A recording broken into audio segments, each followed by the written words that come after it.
Bienvenidos a un nuevo video. En el video de hoy hablaremos sobre las patologías de las funciones ejecutivas. Me presento, mi nombre es Luis Alberto Parada y espero que con este video aprendan mucho y entiendan un poco más sobre este tema.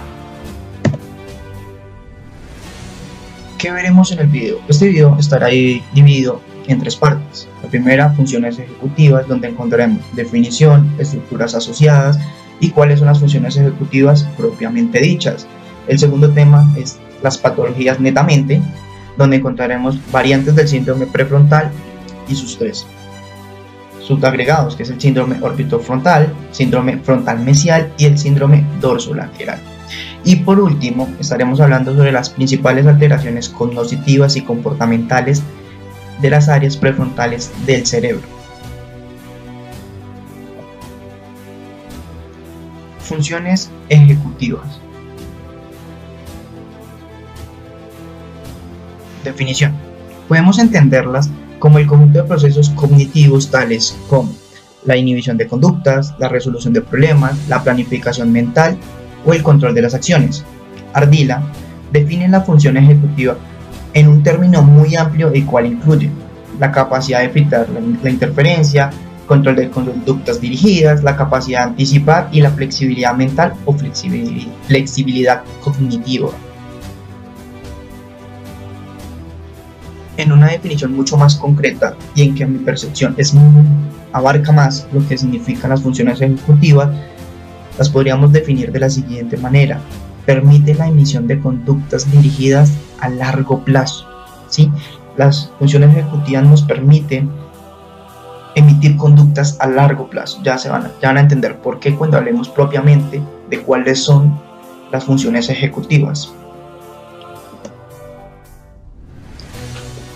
Estructuras asociadas a las funciones ejecutivas. Se ha dicho que el lóbulo frontal es la parte donde se ubican las funciones ejecutivas netamente, sí, que ahí, pero también hay otras áreas. Pero en esta ocasión vamos a hablar del lóbulo frontal, el cual incluye dos áreas importantes que son la corteza frontal angular y la corteza prefrontal. Corteza frontal angular. Está relacionada con el área motora y se divide en dos partes: un área motora primaria o circunvalación procentral y un área premotora, la cual incluye áreas 6 y 8, que es el campo ocular frontal, y el área 44 de Broca, que está muy relacionado al lenguaje.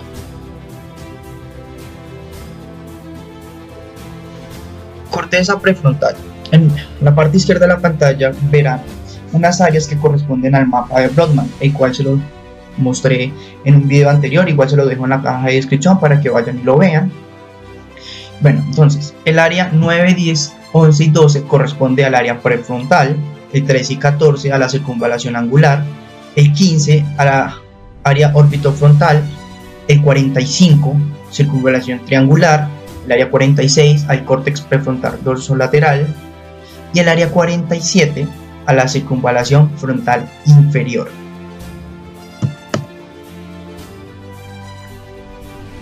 División de la corteza prefrontal. Se divide en tres: prefrontal dorsolateral, prefrontal rostrolateral y prefrontal ventrolateral.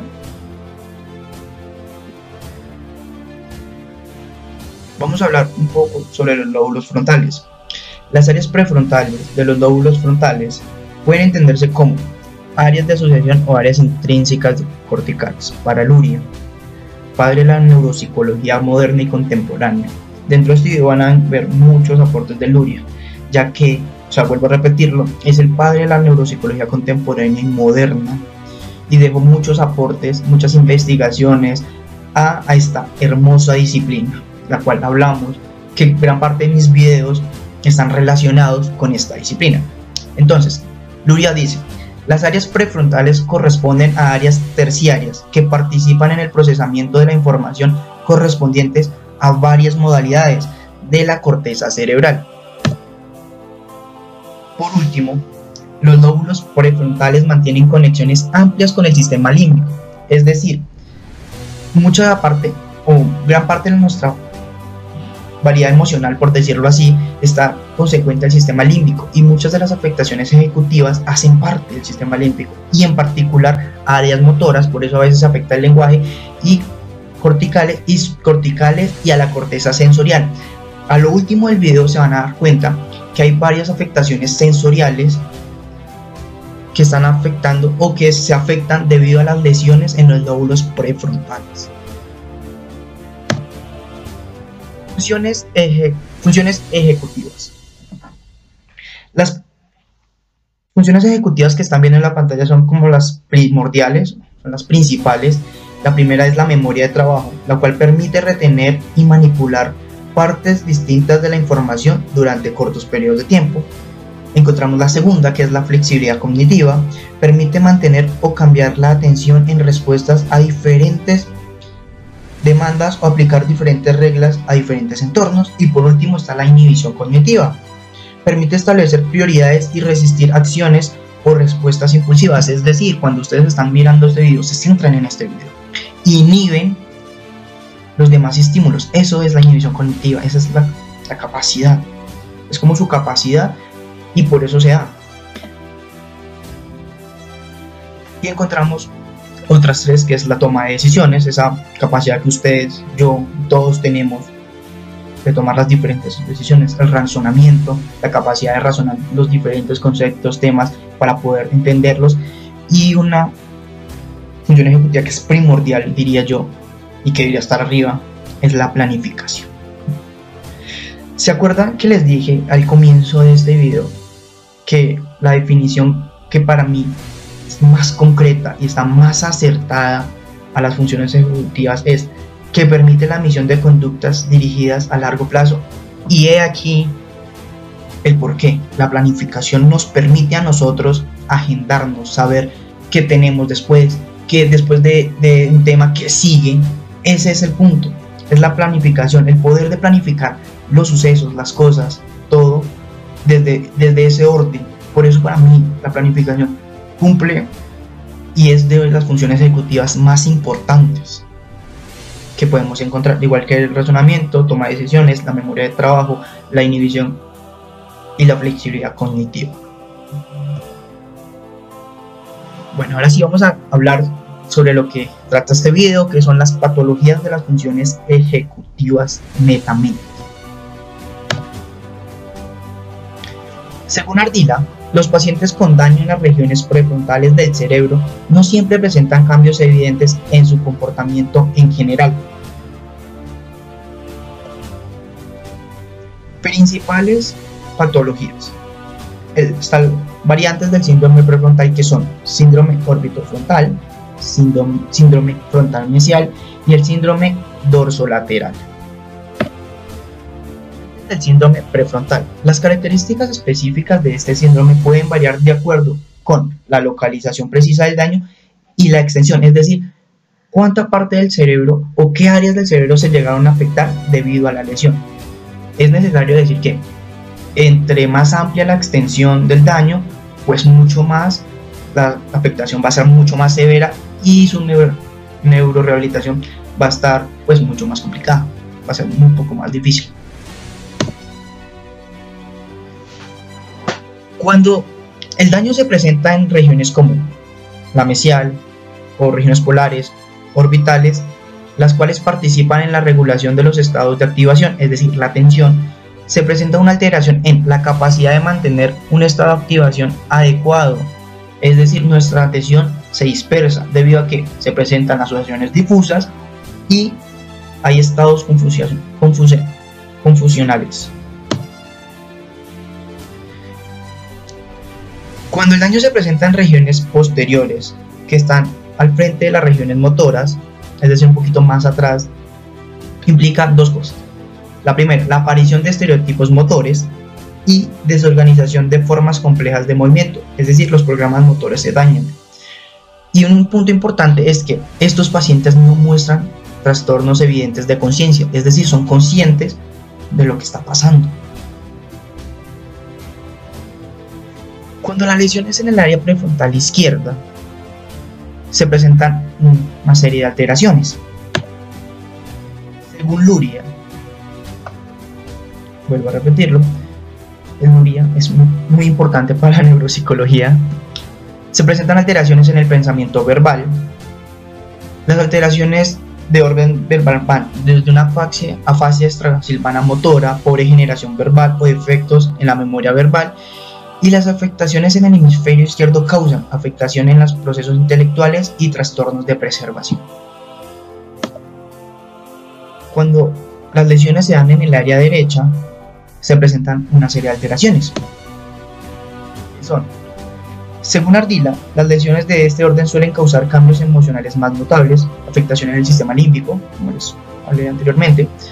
Suelen presentar unas alteraciones de orden no verbal, como errores perceptuales, pobre generación no verbal, defectos en la memoria no verbal, pobre juicio social y fallas en el reconocimiento emocional. Suelen presentar estados de hipomia o hiperactividad debido a la localización de la lesión, y se puede presentar problemas de conducta, por ejemplo la violación a las normas sociales, es decir, no está bien romper un vidrio, entonces una persona con una lesión así puede romperlo y puede creer que está bien, o que sí, está bien, en pocas palabras.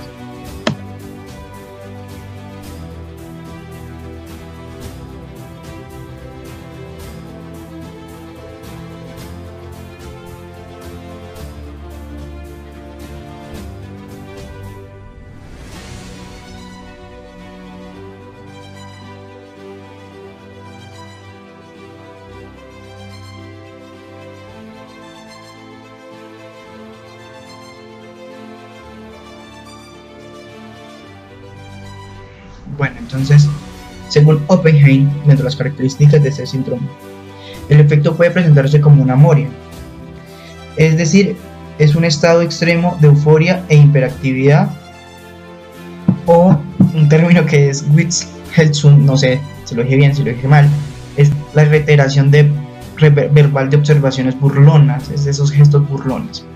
El paciente es incapaz de responder a convenciones sociales y está controlado por los estímulos inmediatos, es decir, cualquier estímulo que pasa va a reaccionar inmediatamente, no hay que tener como esa capacidad de inhibir. Cummings observó que las personas con lesión en esta área presentan una imitación automática de gestos, es decir, ustedes hacen algo y una persona con esta lesión claramente lo va a repetir, no va a entender, pero lo va a hacer, o sea, va a repetir su gesto. Y un punto importante, las lesiones del circuito orbitofrontal se pueden relacionar con un trastorno de tipo obsesivo compulsivo. Dato curioso, Adler y Damasio utilizan el término de psicopatía adquirida para descubrir los trastornos en la regulación comportamental, que incluye tanto la falta de comprensión como el remordimiento consecuente a conductas inapropiadas. Y es importante mencionar que la corteza orbitofrontal se relaciona con el sistema límbico y con las regiones basales del cerebro anterior, es decir, son partes tanto emocionales, que es el sistema límbico, y las regiones basales anteriores del cerebro están muy encargadas de la parte motora, que es como se podría definir, o sea, como a grosso modo es la parte motora. Síndrome frontal mesial. La parte amarilla que ven en la imagen es como es de esa resonancia, es donde está el cíngulo anterior, el cual es el origen del llamado circuito cingulante subcortical. Características de las lesiones. Bueno, vamos a hablar de dos partes. Primero, el daño en este circuito puede causar apatía o abulia, lo que se denomina como una forma grave de apatía, es un desinterés, podríamos llamarlo como patológico, ¿sí? Porque a veces estamos desinteresados, pero ese desinterés es mucho más grande, ¿sí? Es como que no le interesa, como que no quiere relacionarse con nada. Ahora bien, tampoco tiene una reacción emocional, aunque escuchen esto, los estímulos sean dolorosos, es decir, no tiene esa reacción emocional y tiene una conducta completamente indiferente, lo que les decía anteriormente es esa forma de apatía muy grave, muy apática, es como ya patológica. Y por otro lado, las lesiones bilaterales graves en el área frontal pueden causar mutismo akinético, es decir, se caracteriza porque el individuo está despierto y es completamente consciente, pero no inicia ninguna conducta, ni lo motiva, no hay una motivación alguna que genere Entonces, es importante o es muy curioso este síndrome, se podría decir. Síndrome dorsolateral. Se insiste que el circuito dorsolateral es fundamental en las funciones ejecutivas. ¿Por qué? Porque dentro de este síndrome, el defecto más frecuente es la incapacidad de organizar una respuesta comportamental ante estímulos nuevos o complejos. O sea, el punto es que si nosotros no tuviéramos, o esta parte del cerebro nos ayuda a organizar o a generar una respuesta comportamental a esos estímulos nuevos o complejos que a veces no entendemos, la corteza dorsolateral nos ayuda a generar esa respuesta. Pero cuando se produce una lesión va a ser mucho más difícil. Entonces yo creía que sería mucho más frustrante estos estímulos. Entonces es muy relevante. Y pues esta definición tiene cierto impacto y cierta relevancia. Pero ojo, no todas las funciones ejecutivas están en el área frontal. Características. Por lo general, los pacientes muestran latencias largas y de dificultades en la recuperación semántica, aunque conservan el reconocimiento. Según Luria, vamos otra vez a destacar a Luria, él dice que la presencia de preservación y conductas dependientes del estímulo y presenta ecolalia, que es el lenguaje alterado. Es cuando el paciente repite la frase, o la persona repite la frase de la persona que está allá. No sé si me entiendan. Es como, por ejemplo, yo tengo una persona al lado y yo dijera características, la persona hace características, o sea, no va a hacer repetirlo y repetirlo. Eso, como un ejemplo sencillo, es la ecolalia. Lesiones hemisféricas. Cuando las lesiones dorsolaterales son en el hemisferio izquierdo, suele presentarse disminución en la fluidez verbal y afasia extrasilvana motora, porque la gran parte de nuestro lenguaje se encuentra en el hemisferio izquierdo. Por otro lado, si las lesiones se presentan en el hemisferio derecho, se producen trastornos de tipo no verbal, debido a que la gran parte, no toda, del lenguaje está en el hemisferio izquierdo. Y hay trastornos paralingüísticos. Cuando las lesiones son bilaterales, ¿qué pasa? Hay decaimiento emocional, porque el hemisferio derecho tiene varia implicación, o está muy implicado en la parte emocional, igual que el hemisferio izquierdo, y dificultad para ordenar la información en secuencias. Por último, ya vamos terminando, vamos a hablar sobre las principales alteraciones cognitivas y comportamentales asociadas a las lesiones prefrontales. Bueno, cuando se afecta la motricidad, se presentan reflejos patológicos, o sea, reflejos inadecuados, negligencia y persistencia motora, anormalidades en la marcha, es decir, presentar dificultades al caminar, y hiperactividad, como esa euforia excesiva. Cuando se afecta la atención, se presentan cambios en la activación, desorientación o cambios en la respuesta de orientación, y disminución en las formas dirigidas a la atención. Se va a distraer mucho más fácil, en pocas palabras. Cuando se afecta el lenguaje, les recuerdo, en este canal también hablamos de las patologías del lenguaje, las patologías de la atención, entonces si quieren verlo, igual en la cajita de descripción, o pueden ir a mi canal y lo ven. Bueno, en el lenguaje, ¿qué pasa? Hay una afasia extrasilvana motora, hay mutismo, errores de denominación, o sea, puede reconocer los objetos, pero no sabe cómo se llaman, o sea, dice como, hey, sí, sirve para esto, pero el nombre no reconoce, ¿sí? Y carencia de control verbal sobre el comportamiento. Cuando se afecta la percepción, se presentan limitaciones en los movimientos oculares, es decir, no mueve los ojitos, por decirlo así, o sea, como nosotros, de una forma mucho más fácil, sino que hay una limitación, inadecuada interpretación perceptual, o sea, poco reconocimiento de los objetos. Cuando se afecta el comportamiento social y emocional, se presentan, esto es muy importante, porque es posible, es una teoría, que muchos de los comportamientos antisociales de las personas se deban a alteraciones en estas áreas, como violación de las normas sociales, la habilidad emocional, inadecuación sexual, excesividad, familiaridad y inadecuada interpretación emocional.